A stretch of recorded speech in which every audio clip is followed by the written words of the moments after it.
Welcome to the Freed from Stuck podcast. Today, our guest is Dominique Nicole, divorce coach, holistic health and life coach, breakthrough parenting instructor, licensed real estate consultant, and divorce home sales specialist. We're going to be talking today about bridging the gap through the divorce process to keep you freed from stuck. And I'm your host, Susie Hayes. You can find out more about me on www.freedfromstuck.com. Hi, this is Susie Hayes, and this is the Freed from Stuck podcast. I'd like to share some information with you. According to an article, The True Facts About Divorce in the United States, for your consideration, here are some important statistics about divorce. Every 13 seconds, someone somewhere files for divorce. 66% of divorces are filed by women. 4% of people in the military file for divorce each year. 50% of children in the United States will see their parents divorce in their lifetime. 43% of children in the United States are living without their father involved in their lives. 41% of first marriages end in divorce. 60% of second marriages end divorce. And 73% of third marriages end in divorce. The average first marriage lasts 8 years. As you can see, this is an important and relevant topic. And I'm delighted to have as our guest today, Dominique Nicole. She is a certified divorce coach and consultant, providing support from the beginning stages of a divorce through the end and beyond, offering a roadmap for the process and other services needed while building security and confidence, saving precious time and money in legal fees in the process. And may I quote Dominique? She says, "After 2 divorces and a lot of reflection and rock turning, I grew to believe that there was a reason I was challenged twice by divorce, and that I needed to look for the gift in the dust. I found my life purpose next to my children, to help others achieve the same level of security and confidence in their lives for the next chapter to be wiser, stronger, healthier, and so much more satisfied." Thank you, Dominique, for joining us today. Well, thank you for the lovely introduction and a topic that I am obviously very passionate about. Yes. So obviously our theme is, freed from stuck, and you help people who might be stuck potentially in some aspect of the divorce process, either in making a decision toward that or actually the process of that. So tell us a little bit about how you work with this issue of divorce. Well, it's obviously a very relevant topic. You just threw out some very accurate and disconcerting statistics. The sad part is just the effect that it's having on our society, with divorce. I mean, there's just such a trickle down with child behavioral issues, just depression and the freed from stuck. And I absolutely loved your book. It's so relevant, and it's such a helpful guide, and certainly relevant in the process of divorce.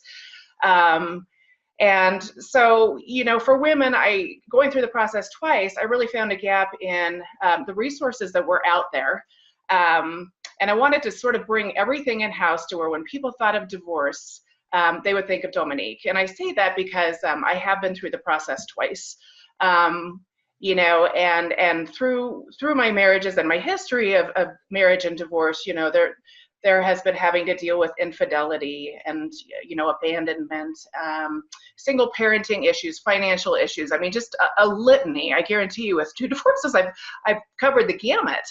And so I really just wanted to be a resource for women and men out there, but I do most of my work with women, to help them discover, if is divorce really for them. People that haven't actually been on the other side of divorce, they're working with, a perception of something that might not be reality once they get to the other side. Have they really looked at that, what that means? And if they do make that decision to marry, what are they going to be trading that first marriage for in the second marriage? And when I say that is, there is no perfect marriage out there. We'd all love to believe that that's true, but for those embarking upon it, they don't have that experience yet. What's it like to actually live with them? And, is the toothpaste cap being off going to just make you want to claw your eyes out? And we get so caught up in the romantic notion of the relationship that we're initially willing to forego some of the more important things to us that might be important, and compromise on a lot of our own value and belief systems with regard to, finances or kids or whatnot, because we're just in that honeymoon phase. So I really help women kind of gain a clear picture of, is there really nothing salvageable in that relationship? And what would you see different in a future relationship? Because, maybe there was infidelity, but what's to guarantee you that this next time around, there's not going to be infidelity? You may be, trading one bag of junk for more bags of junk in the next relationship. So, for people, I think it's really important to consider those possibilities in making such a life-changing decision. And then, when they do decide to go down that path, well, I'm there to help provide that emotional guidance, and really trying to help them establish what would be the best outcome out of all this for them. Is it keeping the family home, or is it 75% parenting time with the kids? And providing them all of those resources that they might need in the process, so that by the time they're ready for the business aspect of their divorce, with an attorney, they're not using that attorney at $375 plus an hour as their best friend, their coach, consultant, therapist, punch bag, and they can really focus on the business aspect of their divorce. You mentioned that you really studied and gained a comprehensive view of areas where there were gaps. Mm-hmm. And you have brought that all together in your work so that you are a person that provides multiple resources for them for the different aspects of divorce. Yeah. What do you think is the most misunderstood or underutilized resource that people don't take into consideration when they're divorcing? Where are those blind spots often for people when they're facing that decision? Well, you don't know what you don't know. And until you actually start going down that road, you don't realize, God, I haven't managed the family budget in years. I don't know what our assets are, how am I going to, budget living on maintenance because I've been a stay-at-home mom, for 10 years. And when that's over, what am I going to do? So they don't think about maybe consulting with a financial planner. And then for the stay-at-home mom that, has given up her career for some years, just the thought of jumping back into the work arena, for many of us, and I was one of those women, is a very scary and daunting experience.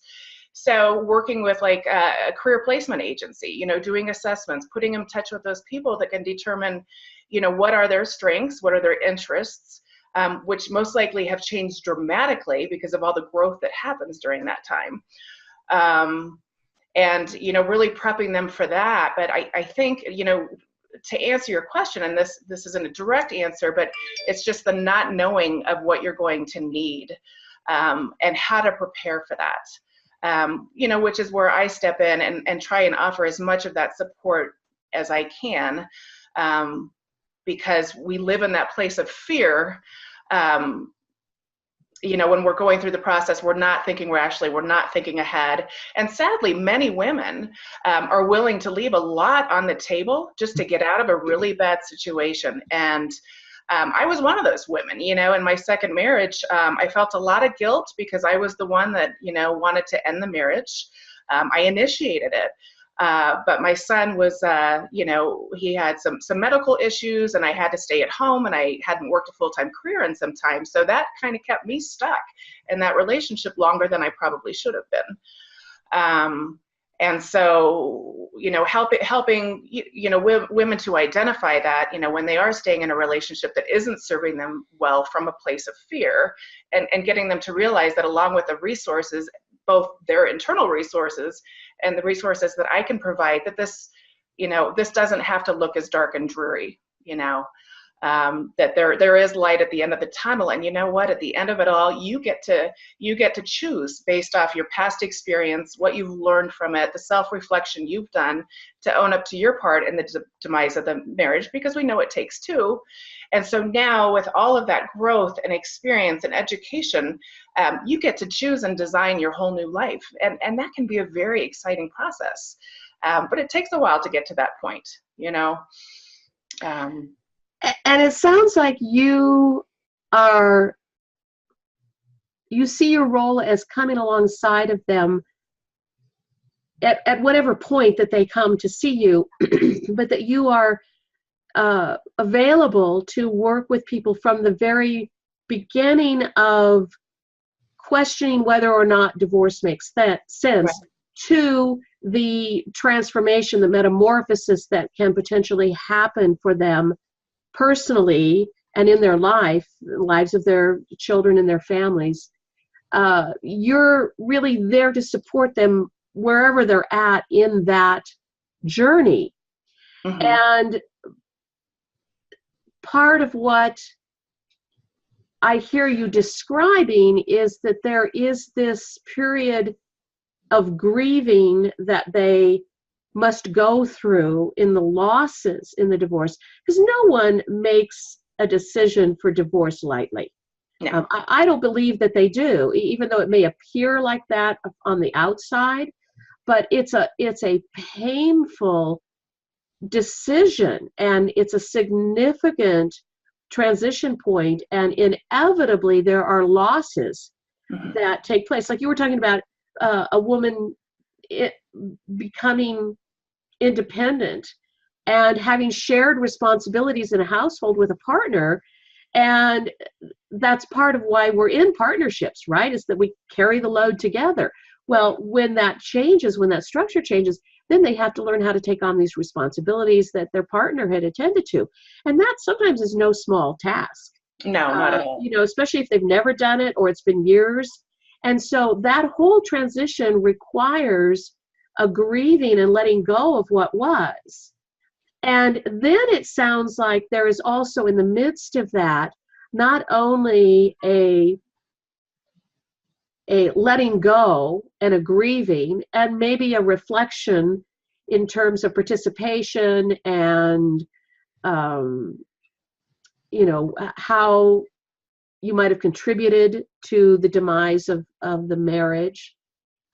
But then there's this whole piece of considering how to take charge of your future. Right. And I hear you really light up around that, right? It's like you have to go through this difficult stuff, right? You have to go through that process. And it's also in that an opportunity to rebuild. So tell us more about how you support people in that metamorphosis, in that transition.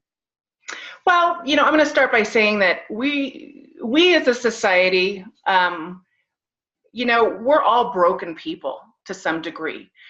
There's been such a breakdown in our culture, in our roots and our values and our relationships, and maintaining those strong roots within family and instilling them, in our children.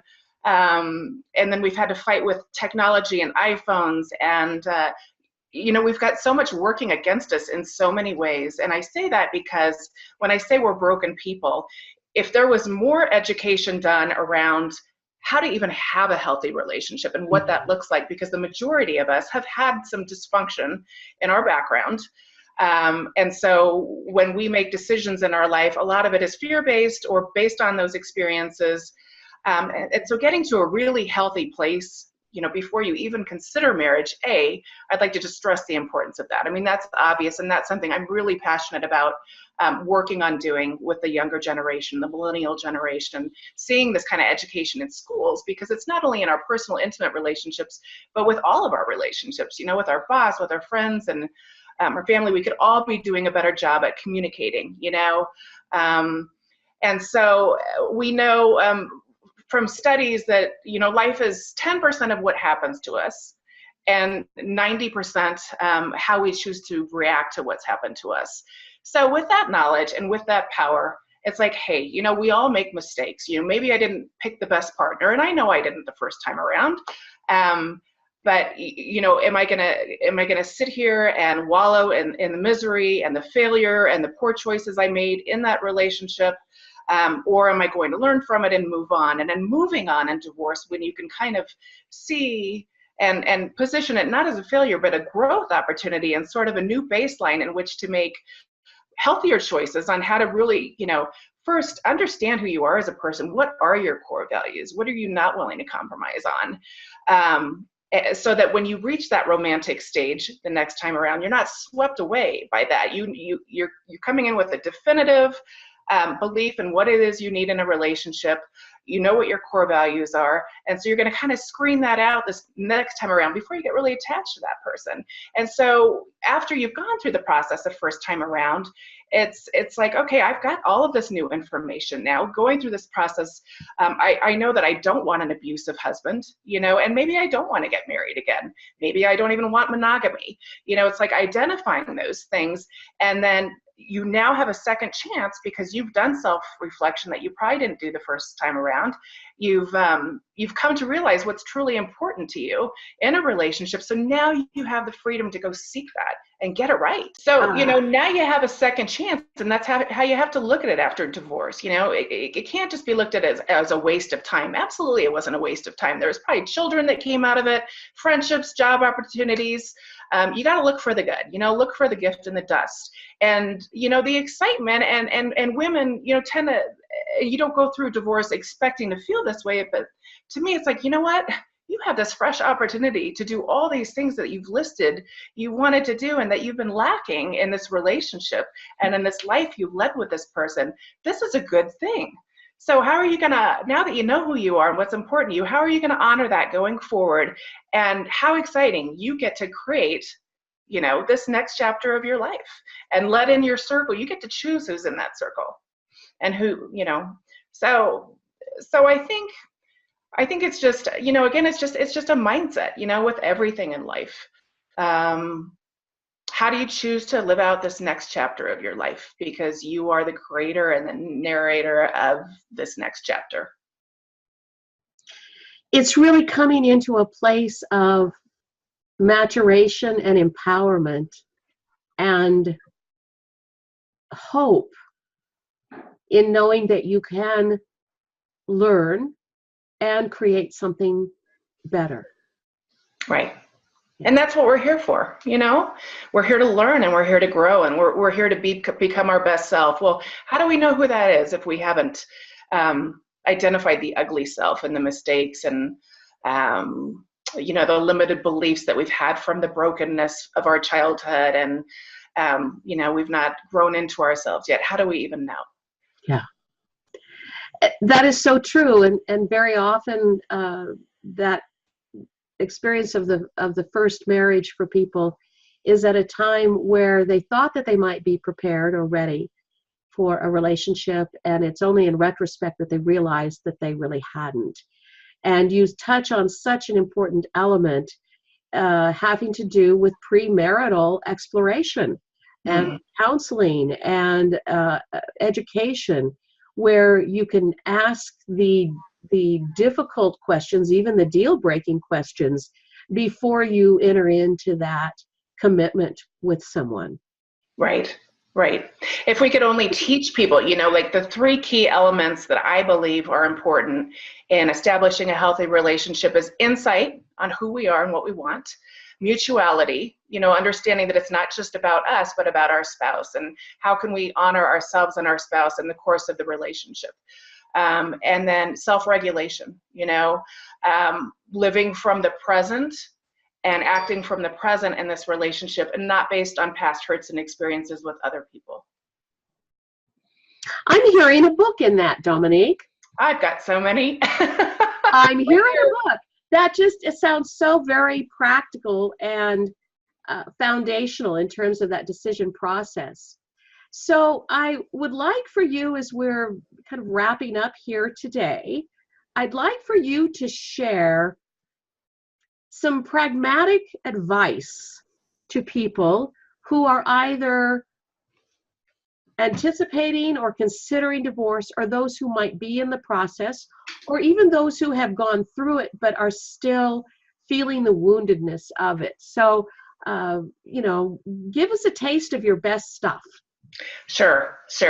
Well, first, the consideration of a divorce, it's a very difficult decision, and it's not to be taken lightly. And some people have a knee-jerk reaction to circumstances because we don't like to sit in discomfort with things. And I can tend to be one of those people, in my past, where I was in fight or flight mode. It's just who I am as a result of, how I was raised and my upbringing and circumstances.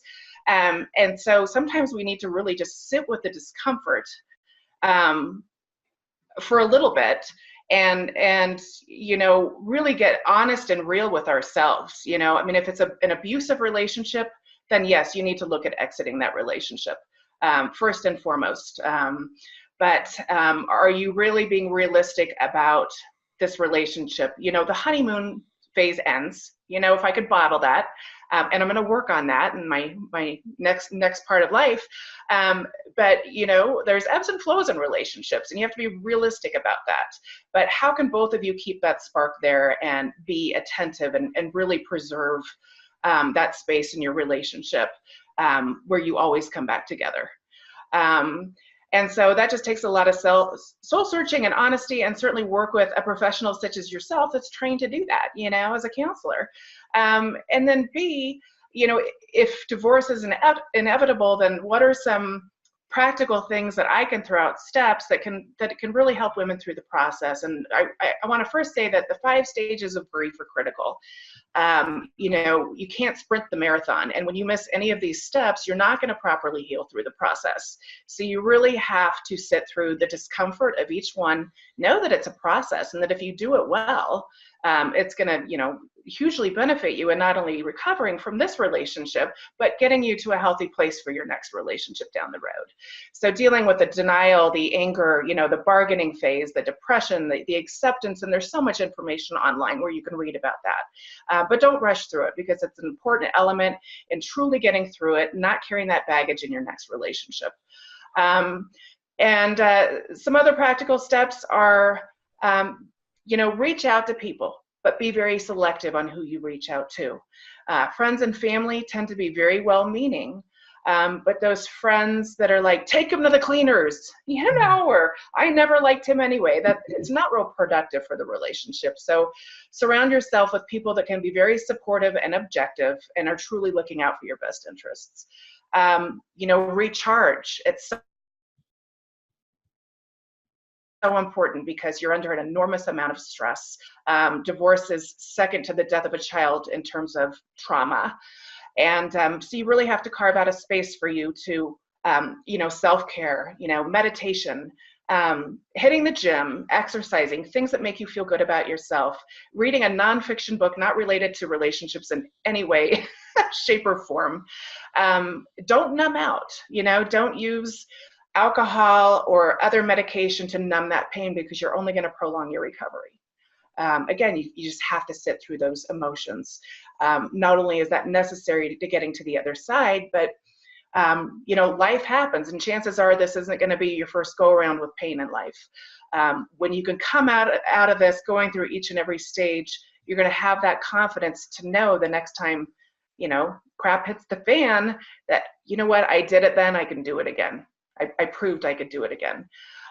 Don't isolate from people. When oftentimes when we're depressed or going through a rough time, we tend to, get the chocolate chip cookie dough or ice cream up in our room and really isolate from people. But this is really where you need to surround yourself, Force yourself to socialize, maintain your friendships, and even your, business networking and that type of thing, because that's going to be really important now going forward too, is your financial stability and independence. Don't get caught up in if onlys, God, if I would have only done this, he may have stayed. If I only would have,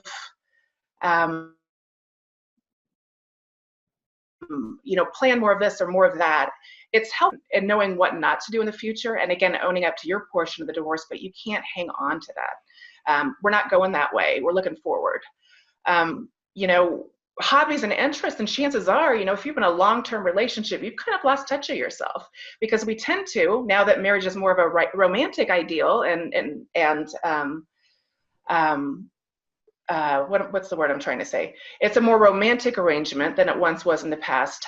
Being an economic enterprise, we tend to wrap so much of who we are into one person. We rely on them for our entertainment. They're our counselor, our BFF, and that's not ever a healthy place to be, because when that person goes, 6 things in your life disappear. So focus on, who you are now, what interests you now, get back into having those hobbies and interests, and force yourself to get out and discover who you are. And it might take some time to know what you like. Be a model for your kids. I'm so pro-kid when it comes to divorce, because they didn't have a say in any of this. Your ex could be the most horrible person in the world, but your kids will figure that out for themselves someday. You don't need to remind them. Be a model for your kids. Don't do the mudslinging, and protect them first and foremost in the process. I think I've covered pretty much the biggest steps people can take to really get going on the right track with their divorce. It doesn't happen quickly, but it'll happen a lot slower if you don't, go through the process correctly.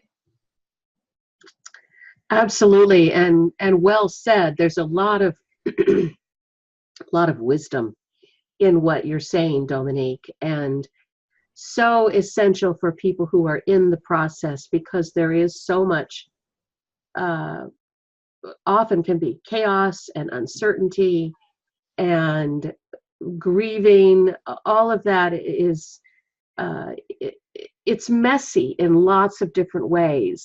It's a good word. So having a sense of these guidelines that you just shared with us in terms of your work and what are priorities, is really essential elements to recovering and healing through divorce, I think is so very important. So I just want to, as we're closing here today, ask you, is there anything else important that you want to share as we close?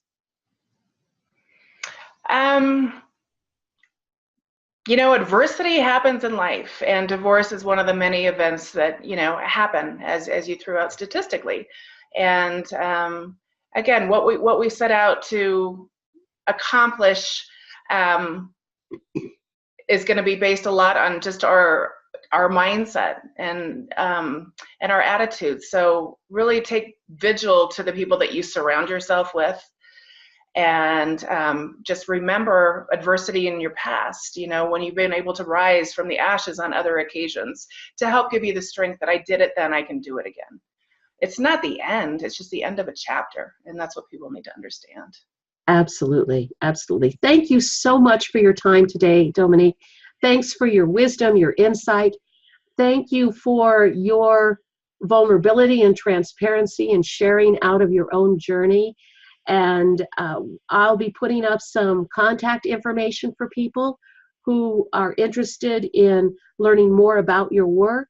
And I thank you for your time. Thank you, Susie. All right, take care. Okay. Bye-bye. Be sure and check out information about Dominique Nicole, divorce coach, holistic health and life coach, parenting instructor, real estate consultant, and home sales specialist.